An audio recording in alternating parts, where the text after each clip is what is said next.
All right, hello everyone, it's silverkyle, and today we are going to be reviewing episode 2 from season 2 of The Wheel of Time. This will not be as long as the first video that I did because I don't have to go into all the detail of everything. So once again, non-spoiler first, and then we're going to get into some spoilers. So this episode was a little bit slower. There's not as many things that they had to kind of cram in into episode 1. And I will say that I think I still preferred episode 1 over the second episode because there was so much introduced in that first episode. It's maybe a lot more chaotic, but I liked that about episode 1. This one sets the tone to kind of show off a lot more about the characters. And one of the things that I will say about this episode is that they did a good job of giving us time to kind of show a little bit more about what these characters are going through and the relationships between themselves. And they showed some stuff about Rand having some issues with Moraine, which is they needed to have. I wish that Matt and Perrin and Egwene would. I mean, not Egwene, but the other two characters, the males, would have had more of a we don't really trust you kind of moment that we needed to have almost in episode 1, but we didn't really have time for that because of time constraints. So I really did like that portion of it. And there's a city that they show in here that is. So I was so happy when I first watched that. I just recently rewatched it again, and it just the thing about the Wheel of Time and fantasy novels and fantasy movies and TV shows is lore. To me, you have to have a crazy amount of past history and show. You have to make it seem as if this is a real world. And by doing that, you have to create these old cities, towns, ruins that have a backstory to them. And we got a lot of backstory in this episode. So they've been doing a really good job. I still just will say that I preferred episode 1 over this one, but things are moving nicely. And it's crazy that we only have 8 episodes as well for season 1. Like, we're only 2 episodes in. I've seen episode 3 and I'm like, what? They also skipped quite a bit from what happens in the book. Like when they leave Eamon's Field and they go to whatever this place is called. I can't remember what it's called. I know it starts with an S. Shadar Logoth, something like that. That area, Shadows Waiting or whatever it's called.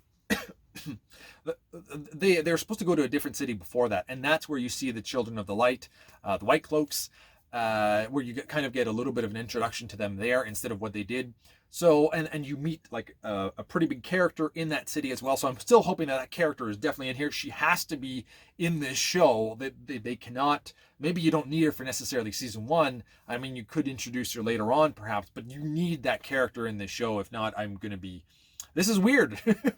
There's a few things that they've been setting up for later on, and I'm always like, I get really nervous with that. But for the majority, I still like a lot of what they're doing, and they showed some really important scenes with Moraine as well. So now we can get into the spoiler talk, where we're going to kind of go in order of everything that happened.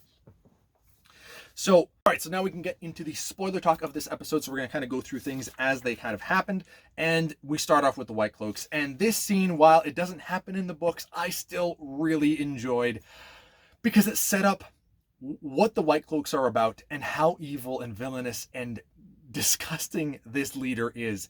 When he's eating that, it looks like a bug, a warmed up bug that he's eating, and there's blood spewing down, and he just like dabs it away in his completely white outfit. Everybody is just like looks immaculate here. Like this is the medieval times. It looks like it's medieval times. It's actually not, but whatever. And everybody would normally be dirty as hell, and these people are all extremely clean and neat because it goes along with the idea that they are children of the light. They are the White Cloaks. They are doing things in the light's work. And everything is pure, right? And then that's what they think, that their intentions are pure, but they're burning an Aes Sedai alive. And he's saying and he's eating this bird or something and saying that the bones add because it hurts a little bit, but not to the point that it's an injury. And it's just so gross. Everything is so gross. And this Aes Sedai is tied up, and her hands are chopped off, and then he watches her burn alive as he drinks it and as he sips his wine. It's an awesome scene for what depicts the White Cloaks. The next scene after that is extremely important, and I really like this. And this is a little bit different from the novel, but some of it is there. So what they need to do is they need to cross the river because Trollocs won't follow anybody into deep water. And we kind of see that as one of the Trollocs shows up and kind of like falls down into the water and just drowns. And they're all like, we're not going to go there. We're not going to cross here.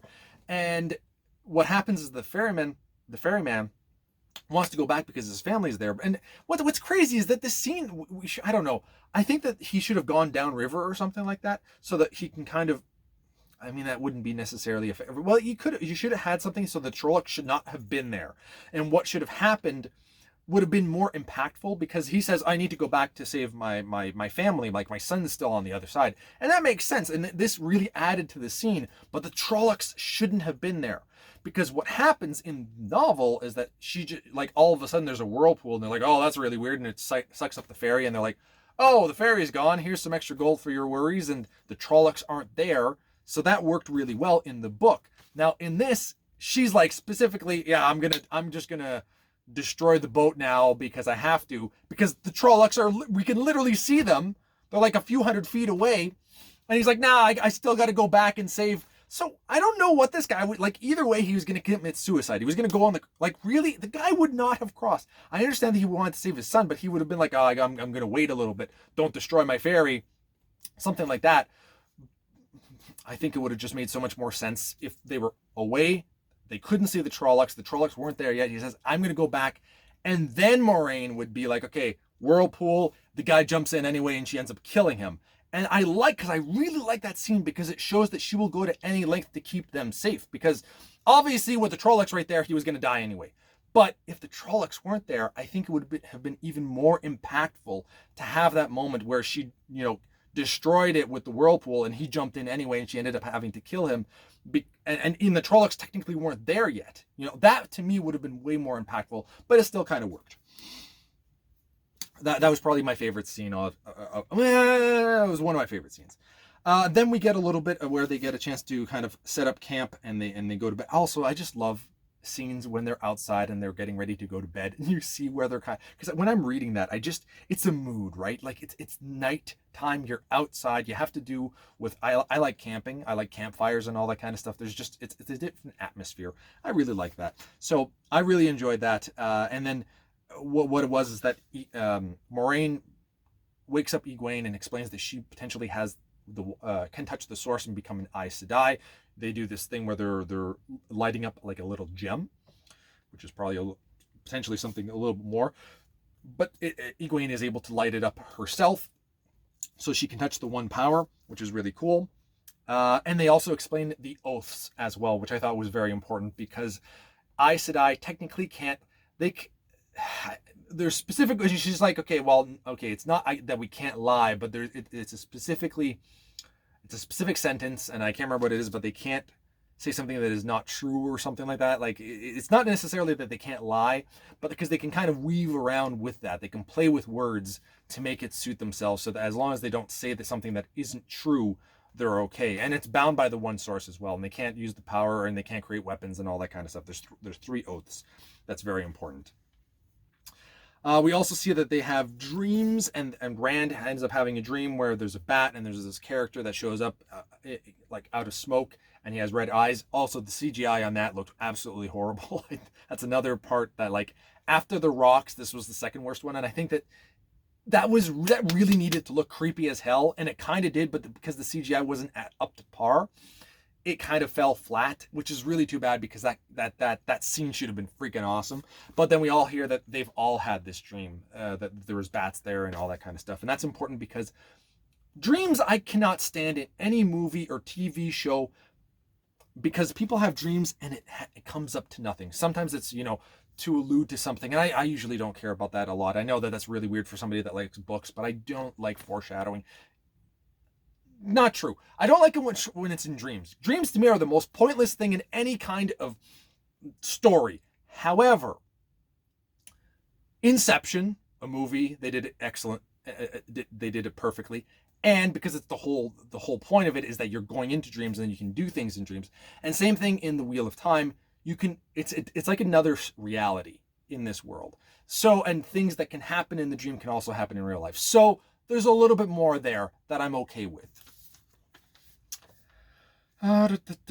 We meet the White Cloaks again, and Moiraine says that, she says a bunch of things, and that's where we kind of see that because of the power in numbers, that White Cloaks can just go up to her and they like completely just frisk her down. And Lan's like, where I come from, people tend to keep their hands to themselves, or else they're going to have their arms cut off. So he's kind of like, I know that there's like 50 of you here, but if you continue doing that, I'm going to chop off your hands. Like, just bring it, kind of thing. And that was just really good. Oh, there's another scene too. I just want to say, on the riverboat, when all the characters see that, Moiraine just technically killed this guy, Rand and Lan kind of have a look, like Rand's like, whoa, and Lan's like, yep, that just happened. I really liked that little scene. There's a few scenes here and there where the facial expressions just speak volumes, and they do a really good job with that kind of stuff. Facial expressions and mannerisms are extremely important in stories like this. And if you're trying to catch that on that kind of, trying to catch those, it's great.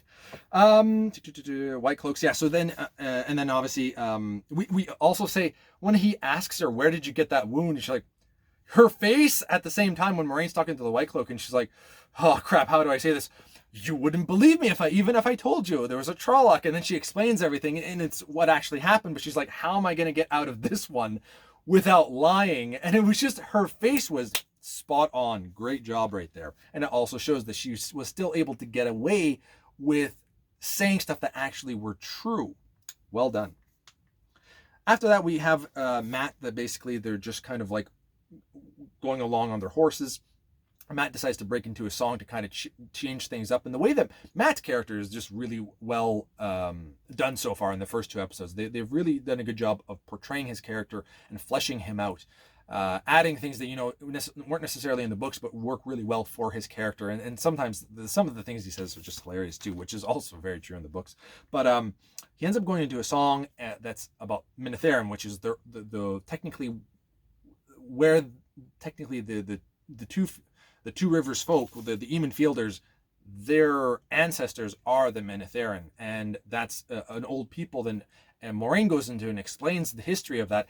And the way that Matt says, "Oh, it's just a song, it doesn't matter," or the way he says that, the tone that he uses, shows that he doesn't really care about a lot in this world, because I think that he's been giving such a crap hand at a lot of things. And I really, really like that. And then she goes on to explain about the people. And that's kind of what we should have had at the very end when they leave the two rivers, when she talks to the people and she says this is how she convinces them to let her take the young people here, and that they're okay with it. And then they're convinced, like Rand, Perrin, Matt, they're all convinced that, okay, we need to follow you, kind of thing. So I like that we still got it here, but I would have probably preferred it in episode 1. Still worked though. Then we see that they're being chased by the Trollocs. They go into Shadar Logoth. I think I'm pronouncing that right. Shadows Waiting, basically this city that was completely walled off. And the thing that makes this show so good is the lore, right? And like seeing that city was just, I was so happy. I was so happy seeing this, and it's such an eerie feeling. As they're walking through, there's no birds, there's no bugs, there's nothing. And all you hear is the hooves of their horses slowly not even clopping, just slowly walking. Perfect scene right there. And it's such a, that people, the story of that one, once again, when Lan explains it, and he says that, people used to live here, and they walled it off, and they were the richest city in the world, and they walled it off when there was a big war, and when people needed them the most, they didn't let them in. And then eventually when the war was over, they tried to go in, and they still wouldn't let them in because nobody was answering the door. So they just broke through it, and then they saw that everybody was gone. And the theory is that the evil of them, of the people from this city that walled themselves off just to protect themselves because they were so rich and they could have saved everybody, that evil corrupted their souls, and now they don't exist anymore. That's so messed up, so eerie. Awesome. And then Matt also says, two things. First, that's the most you've ever said, Lan, because Lan is the one explaining all of this, and it's just really well done. Rand and Egwene also have a moment where they kind of have. There's a few times too where they have conversations, and another thing too that I forgot to mention is at one point when they're deciding to leave, and just before the White Cloaks, I believe, Rand is like, "Why should we trust you? Why should we believe you?" And that we needed. I would have preferred all three characters really. Matt, Perrin, and especially Matt. Matt is so against everything, and it's really weird that in this now Matt's like, well, we have no choice. We got to kind of go with her. But Matt is really against the Aes Sedai, in the books anyway. So I'm just really glad that we saw Rand, fighting against Moiraine, because that's generally what he's going to be doing quite a bit in the books anyway. And that was definitely needed. The also when they kind of Egwene and Rand have a moment where they're kind of looking out at this city, this empty city. And during the daylight, it actually is quite beautiful because it's a complete city that looks incredible because it was the richest city at the time. And it's empty. And there's something really nice about that during the daytime anyway. We also get a scene that I think potentially is all my other favorite scene here, when Perrin and Matt have a chance to kind of talk to themselves, and Perrin is still, just completely distraught about killing his wife. And Matt gives him a dagger that she had made for him, and he talks about his wife, and just, he's actually able to get him to laugh as well. And that just showed their bond. And I really liked that because we got to see a little bit more of Perrin. We got to see definitely a lot more of Matt being this awesome friend. And I just really, really enjoyed that scene. And I feel like these moments are what are going to make this show. And that's why I really like The Wheel of Time, because we get moments, they're different moments than that, but we get moments like this. And that's usually what is the draw of these shows. It's not the battles. The battles have to mean something, so you have to care about these characters. And this is definitely how you do that.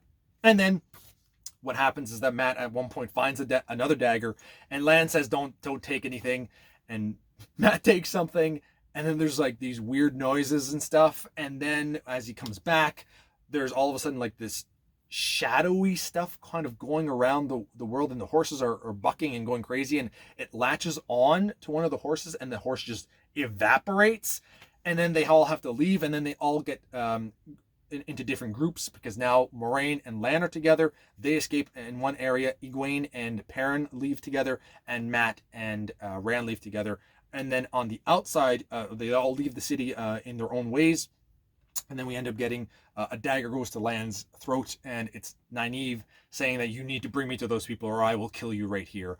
And that's how Nynaeve is back into the fold. So I really enjoyed this, but there's still a few things that I would change, like the scene with the fairy. I feel like, not seeing the Trollocs would have been more impactful for what they did. It still worked really well because it showed that Moiraine will kill this guy, which she doesn't in the books. She just like creates the whirlpool, and it's like, oh, there's a whirlpool, and the fairy goes down, and nobody goes after it. Nobody dies from that. So that was still very impactful for the show, but I think it would have been a little bit more the other way around, because the guy would have died anyway if he would have crossed. But then they would have been able to come back. The Trollocs would have been able to cross, which is the whole point of crashing that and destroying it. Also, the city, I would have loved for them to have met a specific character in the other city, and that's where they actually meet the White Cloaks for the first time. So that would have been kind of cool too. And there's also a battle that happens as well, where they talk where something happens, and I'm just assuming that something like that battle that happens. It's a small skirmish, really, but something happens in there that kind of really they're going to need to show later on. So that's just a few things that I wish that we could have seen. But that battle specifically, I'm fine with that, because they'll probably show that later on, and we'll be able to get caught up with that. But the city would have been nice, and also the fairy thing is, to me, the biggest thing is that I thought. And also in the town, there's people. In the book, there's people, and like Matt, before he gets the dagger, he talks to somebody, and it's really creepy. It would have that would have been so cool on camera, and also that like it's not just the one guy, but then they see that there's other people there, and Moiraine is awake also, and she brings them. That's the other thing too that I would have really liked, is that in the book Moiraine is still awake during this. Lan brings her there because he has no choice, and he's like, well, Moraine's not here to disagree with me, so I'm going to go here. And when Moiraine wakes up, she's like, you've killed us all, because she knows where they are. And in the books she's like, we can't go there, but they're getting the